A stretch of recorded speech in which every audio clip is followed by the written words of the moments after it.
Hi everyone, today I'm doing pedicure చేస్తున్నాను. మనం అన్నీ కేర్ చేస్తాం కానీ కాళ్ళకి అసలు కేర్ చేసుకోము. ప్రజెంట్ మనమైతే ఈ కాళ్ళకైతే క్లీన్ అయితే చేసుకోవాలి మంచిగా. ఏం లేదు, ఈ టబ్ అయితే నేను తీసుకున్నాను బయట.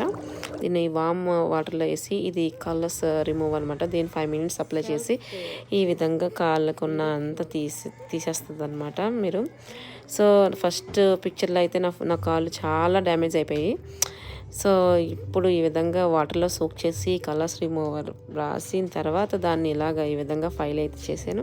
సో ఇది మొత్తానికి టిష్యూలో వచ్చిందంట. మనం ఎప్పుడు కాళ్ళని మంచిగా శుభ్రం చేసుకోవాలి, లేదంటే చాలా పగుళ్ళు, చాలామందికి బ్లీడింగ్ కూడా అవుతుంది. సో ఈ విధంగా క్లీన్ అయిన తర్వాత ఇలా సాక్స్ వేసుకొని, ఇవి ఇండోర్ సాక్సెస్ అనమాట, వేసుకొని everyday night before you sleep just petroleum jelly అంటే వ్యాజ్లిన్ అనేది అప్లై చేస్తే మీ కాళ్ళు చాలా స్మూత్ అండ్ క్లీన్గా ఉంటుంది. సో పడుకునే ముందు ఎవ్రీడే కాళ్ళు కడుక్కొని ఇలాగా ఈ విధంగా పెట్రోలియం జెల్లీ రాసి పడుకోండి. So clean and nice, you feel so good, sleep కూడా బాగా